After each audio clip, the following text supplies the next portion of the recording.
Digital marketing నేర్చుకుని AI tools వాడుతూ డబ్బులు సంపాదించాలనుకుంటున్నారా? ఈ నెంబర్కి కాల్ చేయండి. నమస్కారం రచిత గారు. నమస్తే సిరి. లవ్ మ్యారేజ్ అయినా లేదు అంటే అరేంజ్ మ్యారేజ్ అయినా అమ్మాయి అబ్బాయి పెళ్లి చేసుకుంటున్నారంటే minimum to minimum age difference ఉండాలి అని చెప్తూ ఉంటారు. ప్రీవియస్లో పాతకాలంలో అయితే మినిమం 4 years అయితే ఏజ్ డిఫరెన్స్ ఉండేది. కానీ ఇప్పుడు కాస్త ఆ ఏజ్ డిఫరెన్స్ లేకపోవడం, ఉన్న ఒక 1 year డిఫరెన్స్ మనం చూస్తూ ఉన్నాం. అసలు ఈ ఏజ్ డిఫరెన్స్ కపుల్లో ఉండడం వల్ల కలిగే బెనిఫిట్స్ ఏంటి? ఏజ్ డిఫరెన్స్ అనేది మీరు పాతకాలంలో మీరు 3, 4, 5 అన్నారు కానీ లేదు 10 years, 11 years పాతకాలంలో మీకు తెలుసు అనుకుంటాం 30 ఏళ్ల ముసలాయనకి 3 ఏళ్ల పిల్లని కట్టారు అనే ఒక నానుడి కూడా ఉండేది. అట్లా కాకుండా అట్లీస్ట్ రాను ఏజ్ గ్యాప్ తగ్గుతూ వచ్చింది. అది కాస్త 10, 11 years అట్లా 10 years, 14 years అట్లా ఉండేది. మెల్లిగా 10 years, మెల్లిగా 8 years, మెల్లిగా 6 years వరకు వచ్చి మీరు అన్నట్టు ఇప్పుడు 4 దగ్గర నుంచి ఆటోమేటిక్గా సేమ్ ఏజ్ గ్రూప్ని, ఎందుకంటే మేబీ క్లాస్మేట్స్ని ఇష్టపడి పెళ్లి చేసుకోవటం కానివ్వండి, ఒకవేళ చూసేటప్పుడు కూడా అరౌండ్ 2-3 years కావాలి అని మగ పిల్లలు అడగటం కానీ అమ్మాయిలు అడగటం కానీ ఉంది అనేది మనకు అర్థమైంది. అయితే ఏజ్ గ్యాప్ ఉండటం వల్ల చాలా కొన్ని అంటే ఎందుకు మంచిది అని మనం చెప్పుకోబోతున్నాము. కొన్ని డిసడ్వాంటేజ్ కూడా ఉన్నాయి అనే దాని మీద కూడా will try to put that one word. But దాంట్లో ఏంటి అని అంటే ఏజ్ గ్యాప్ ఎక్కువ ఉంటే అంటే కొంచెం మీడియంగా ఉంటే ఎందుకు మంచిది, అసలు వై ఓల్డెన్ డేస్లో ఎందుకు అట్లా తీసుకునేవాళ్ళు అంటే కనుక ఫిజియలాజికల్గా కానీ సైకలాజికల్గా కానీ అట్లాగే మనకు సోషల్గా కానీ అసలు ఎందుకు డిఫరెన్సెస్ ఉంటాయి అనేది కొంచెం మాట్లాడుకుంటే కనుక బయాలజికల్ది ఫస్ట్ తీసుకుంటే అంటే మనకి ఫిజియలాజికల్గా లేడీస్కి డిఫరెన్స్, జెంట్స్కి ఏంటంటే హార్మోనల్ ఏదైతే రిప్రొడక్టివ్ థింగ్స్ ఫామ్ అయ్యి లాంగ్ టర్మ్ ఉండేవి ఏదైతే ఉంటుందో అది జెంట్స్కి ఎక్కువ ఉంటుంది, లేడీస్కి తక్కువ ఉంటుంది. అంటే వాళ్ళకి రిప్రొడక్టివ్ ఇన్స్టిగేట్ అవ్వటం. సో బేసికల్గా ఇప్పుడు జెంట్స్ని చూడండి, మీరు గమనిస్తే ఒకటి గుర్తుపెట్టుకోండి, ఇప్పుడు ఎవరిదైనా పెళ్ళి అయ్యింది అనుకోకుండా ఒక 30-40 years తర్వాత ఏమో అట్లా ఒక హస్బెండ్కి వైఫ్ చనిపోయింది.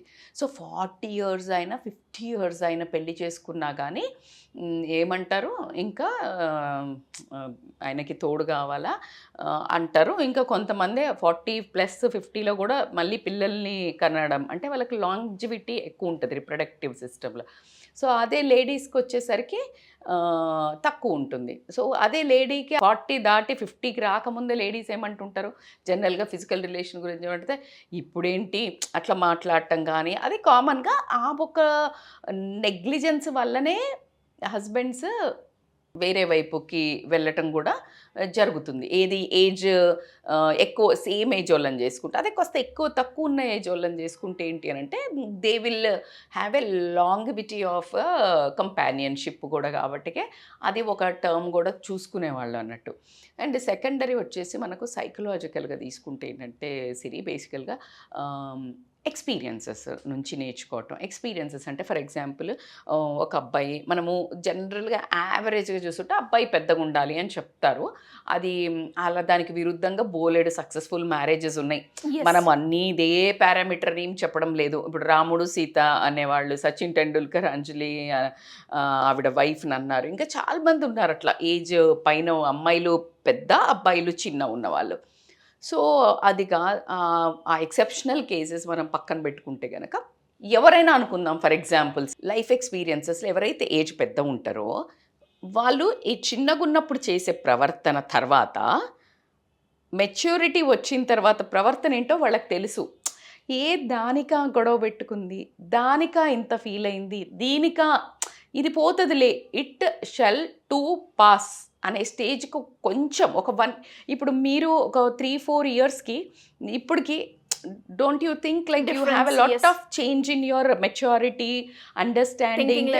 ఇట్స్ నన్ను తీసుకున్న ఒక 5 years బ్యాక్కి ఇప్పటికి జమీన్ ఆస్మాన్ ఫరక్. ఎందుకు అంటే like we understand things in a different perspective.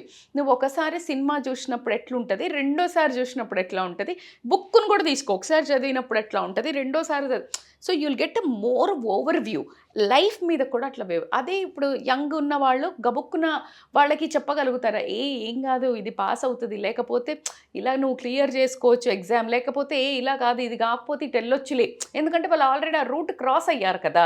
So they will be easily able to guide the next partner. లేకపోతే ఏమవుతుంది అని అంటే కనుక సేమ్ ఏజ్ అనుకోండి, ఎట్లా ఉంటుంది వీళ్ళకి ఫెరోషియస్గా ఉంటుంది, అగ్రెసివ్ ఉంటుంది క్వాలిటీ. అరే నాది ఇట్లా అయింది అంటే నాది ఇట్లా అయింది, ఇప్పుడు నాదే ఇట్లా అయింది అంటే నీది ఎవడు చూస్తాడు, నీది ఇట్లా, ఇద్దరు సేమ్ గోలలో ఉన్నారు. అదే కొంచెం ముందుకు పోయినాలంటే పర్లేదులే నేను సెట్ అయ్యాను కదా, కొంచెం నువ్వు రా మెల్లిగా, ఈ అండర్స్టాండింగ్ అనేది కొంచెం లైఫ్ ఎక్స్పీరియన్సెస్ షేర్ చేసుకోగలుగుతారు. అట్లాగే ఇంకొకటి ఏంటి అని అంటే లెర్నింగ్ కూడా, ఇది ఇందులోకే వస్తుంది మళ్ళీ లైఫ్ ఎక్స్పీరియన్సెస్ కూడా. లెర్నింగ్ ఏంటి అని అంటే ఇప్పుడు ఫర్ ఎగ్జాంపుల్ యంగ్ కొంచెం ఒక 6 to 8 years తీసుకోండి. మినిమం ఎంత అంటే 6 years అయితే ఉంటే బాగుంటుంది. 5 to ఏమో నాకు అనిపించే వాళ్ళలో 4 to 6 అయితే మినిమం ఉండాలి అనిపిస్తుంది. కొంతమందికి 8 years ఉండి రీసెంట్గా చేసుకునే వాళ్ళని కూడా చూశాను.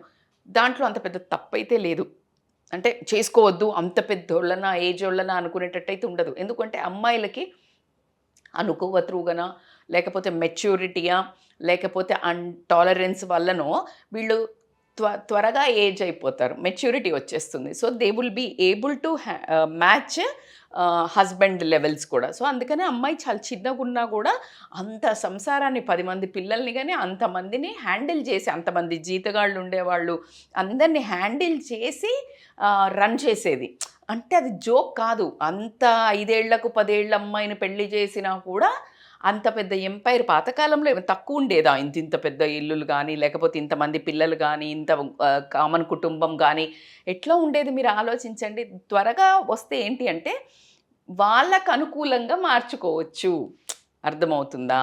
అంటే వాళ్ళ ఇప్పుడు బాగా పెరిగిన చెట్టును వంచడం కష్టం కదా. సో కొంచెం తొందరగా మెండ్ అవుతారు పర్సనాలిటీ అన్నట్టు కూడా మనకి యంగ్ జనరేషన్ని చూస్తారు. సో ఎప్పుడైతే ఈ లైఫ్ ఎక్స్పీరియన్సెస్ ఈ లెర్నింగ్లో ఏంటంటే, ఇప్పుడు ఉన్న కాలంకి చెప్పుకుందాం, మనకు అదే కాబట్టి టాపిక్. ఇప్పుడు ఒక అబ్బాయి ఒక 6 years పెద్దగా ఉన్నాడు అనుకో, ఈ అబ్బాయి మెచ్యూరిటీ తొందరగా, అరే నాకు ఏమైతలేదు, నాకు దొరుకుతలేదు జాబ్ ఇట్లా ఉందనుకో, లేదు ఇప్పుడు ఇలా ఆల్రెడీ అప్డేటెడ్ ఏముంది అక్కడ మెచ్యూరిటీతో ఎట్లా హ్యాండిల్ చేయాలో, నేను 4-5 ఏళ్ళ ఎక్స్పీరియన్స్ వచ్చింది ఆఫీస్లో, ఎవరిని ఎట్లా హ్యాండిల్ చేయాలో వాళ్ళు చెప్తారు. ఈ అమ్మాయికి ఏమైనా కొత్త టెక్నాలజీ వచ్చినా, కొత్త ఫ్యాషన్ వచ్చినా, కొత్త ట్రెండ్ వచ్చినా వీళ్ళు అప్డేటింగ్లో ఉంటారు. So you are covering 2 decades. అర్థమవుతుందా? ఈ ఎవ్రీ 5 years హాఫ్ డికేడ్, మీరు 10 yearsకి ఒకసారి డికేడ్ అంటే మనకి 5 to 6 yearsకి చాలా change, shift in the technology వస్తుంది. ఇప్పుడైతే అంత కూడా లేదనుకోండి, టెక్నాలజీ వస్తుంది, ఫ్యాషన్ వస్తుంది, మనస్తత్వాలు వస్తున్నాయి, బోలెడు చేంజ్ అవుతున్నాయి. ఇంతకుముందు యంగ్ జనరేషన్ అంత యోగాలను లేకపోతే మెడిటేషన్లు చేసేవాళ్ళ, బట్ ఇప్పుడు కంపారిటివ్లీ రేషియో పెరుగుతుంది. మీరు ఒప్పుకుంటారు కదా దానికి. సో అట్లా ఎగ్జాక్ట్గా ఆ డిఫరెన్స్ ఏదైతే ఉందో, డికేట్ డిఫరెన్స్, ఇటు వాళ్ళది పట్టు ఉంటుంది, ఇక్కడ వాళ్ళది పట్టు ఉంటుంది. So they will be able to enjoy the younger youthfulness at the same time maturity levels. So ఒకరికొకళ్ళు ఆ రెండింటిని జర్నీని ఇంట్రెస్టింగ్గా, రిఫ్రెషింగ్గా, హ్యాపెనింగ్గా ఉండాలి అంటే అమ్మాయి చాలా హుషారుగా ఉందనుకో, what ever the who ever, మళ్ళీ అక్కడ అంటారు ఎందుకు అమ్మాయే చిన్నగా ఉండాలి, అమ్మాయి పెద్ద అమ్మాయిని చేసుకోవద్దా అని అడుగుతారు. కాబట్టి అది తక్కువ మనకున్న సమాజంలో కాబట్టి వీఆర్ టేకింగ్ మోర్. సో అబ్బాయి అయితే ఇట్లా ఉంటుంది. సో అట్లా కాకుండా ఏంటంటే అండర్స్టాండింగ్ లెవెల్స్ ఖచ్చితంగా డిఫరెన్స్ ఉండడం జరుగుతుంది, కంపారిటివ్లీ డిఫరెన్స్ ఉంటుంది. అర్థం చేసుకునే తత్వము మేబీ చిన్నగా ఉన్నా కూడా అర్థం చేసుకునే వాళ్ళు ఉండొచ్చు. కొన్ని విషయాల్లో కొంతమంది కపుల్స్లో మనం చూస్తుంటాం, చాలా చిన్నగా ఉంటారు, చాలా మళ్ళీ ఇట్లా అని ప్రతి చోట ఏజ్ ఉన్న వాళ్ళందరూ అర్థం చేసుకుంటారంటే అట్లేం లేదు.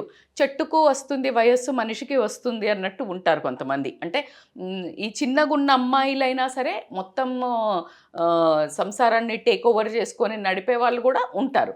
సో జనరల్ బేసిక్గా ఈ రీజన్స్ వల్ల చేసేవాళ్ళని చెప్పుకున్నాము. అట్లా కాకుండా సోషల్ డైనామిక్స్ తీసుకుంటే ఏంటంటే, కొన్ని మనకి పరిసరాల్లో చాలామంది అన్నీ నచ్చినాక కూడా మరి 1 year ఏనంట తేడా, వద్దు అనేస్తారు.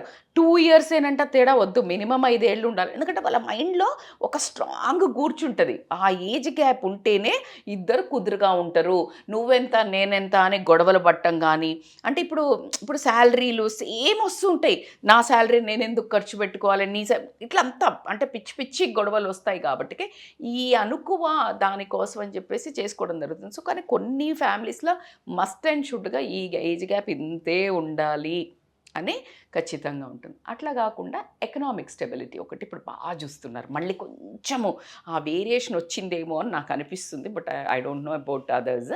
నేను విన్నంతవరకు ఏంటంటే మళ్ళీ కొంచెం 4 to 5 years వాళ్ళైనా పర్లేదు అనే స్టేజ్కి వచ్చారు. ఎందుకు చెప్పండి, జనరల్గా మనకున్న డైనామిక్స్ ప్రకారం మళ్ళీ కూడా ఏంటిది, అబ్బాయి బ్రెడ్ ఎర్నింగ్ అన్నట్టు ఉంటుంది. కాబట్టి అబ్బాయి సెటిల్ అయిన తర్వాత అయ్యే వరకు అనేసరికి పాపం 27, 28 వస్తున్నాయి. అవునా, ఈ అమ్మాయిలు ఏం అడుగుతున్నారు, మాకు సెటిల్ అయిన వాళ్ళు కావాలి. అమ్మాయి తల్లిదండ్రులు కానీ బాగా సెటిల్ అయిందా, ఇల్లు ఉందా, కారు ఉందా, ఆస్తి ఉందా, ఇట్లంతా చూస్తున్నారు. కాబట్టి మరి ఆ మినిమం ఒక ఈజీగా ఒక 4 to 6 years గ్యాప్ అనేది ఖచ్చితంగా. ఇంతకుముందు అందుకే 10 years అయినా 8 years అయినా, ఎందుకంటే కాస్త సంపాదించుకొని సెటిల్ అయిన తర్వాత చేసుకుంటే పోషిస్తాడు. మళ్ళీ పిల్లలు వెంటనే పిల్లలు అయ్యేవాళ్ళు కదా, అందుకని ఏజ్ గ్యాప్ ఎక్కువ పెట్టుకునేవాళ్ళు. ఇప్పుడున్న వాళ్ళు కూడా కొంచెం మళ్ళీ ఆ ఏజ్ గ్యాప్ వస్తుందేమో. కానీ నా పరంగా ఇదైతే జనరల్గా చెప్పాను నేను, నా పరంగా చెప్పినా కూడా నేను ఖచ్చితంగా ఏకీభవిస్తాను దాంట్లో. మినిమం 4 to 6 years ఉంటే ఏంటి అని అంటే lot of difference will be there, no doubt. అట్లా ఉన్నాక కూడా కాదా అంటే, but handling the situation will be very different Siri. So అట్లా అంతా అని నేను పెద్దోళ్ళే సమజ్దారు ఉంటారు అని కాదు, చిన్నోళ్ళు అని కాదు, ఎదురు మాట్లాడటం కానీ, అంటే రైట్ను ప్రశ్నించటం వేరు. టాంట్రమ్స్ ఊరికే ఇప్పుడు నేను నువ్వు సేమే కదా, సేమ్ క్లాస్ సేమ్, నేనేంది నువ్వేంటి. ఇప్పుడు ఒక ఎంప్లాయీస్ ఉన్నారు, ఇద్దరు ఒకటిగరే వర్క్ చేస్తున్నారు, వచ్చేసి నువ్వు ఇది పని చెయ్యి అంటే ఊరుకుంటుందా? లేదు. నువ్వు సేమ్ నేను same, why you are telling me అని చెప్తుంది. అవునా కాదు? ఎగ్జాక్ట్లీ. ఇంట్లో కూడా ఇప్పుడు నేను జాబ్కి పోయి వచ్చినా, నువ్వు జాబ్కి పోయి వచ్చినావు, నువ్వు చెయ్యి నేను చెయ్యి అనడానికి మనకు చిన్న కల్చరల్ బ్లాక్ ఏముందంటే, పెద్దగా ఉన్న వాళ్ళని అంత తొందరగా అనలేము అని ఉంది. ఒక చిన్న ఎక్కడో ఒక హిత్. సో దీన్ని ఏంటంటే ఆ మిత్ను బ్రేక్ చేయకుండా ఉండడానికి ఏంటంటే అంత ఫాస్ట్గా అనరు. ఇక ఆ ఎదుటి మనిషి ఇర్రెస్పాన్సిబుల్ ప్రవర్తన అయ్యి ఉండి, తాగుబోతో తిరుగుబోతో చెత్త అయి ఉంటే ఆ చిన్నళ్ళు అయినా కానీ నోరు తెరిసి అరవటం అయితే గ్యారంటీ ఉంటుంది. బట్ యావరేజ్గా తీసుకుంటే it's a good to have a age gap. Even ఫిజియోలాజికల్గా తీసుకున్నా, సైకలాజికల్గా తీసుకున్నా, ఎకనామికల్గా తీసుకున్నా కూడా it's a good thing. Great madam, thank you so much. Thank you so much Shri. Suman టీవీలో మీ పర్సనల్ అండ్ బిజినెస్ ప్రమోషన్స్ కోసం కింది నెంబర్కి కాంటాక్ట్ చేయండి.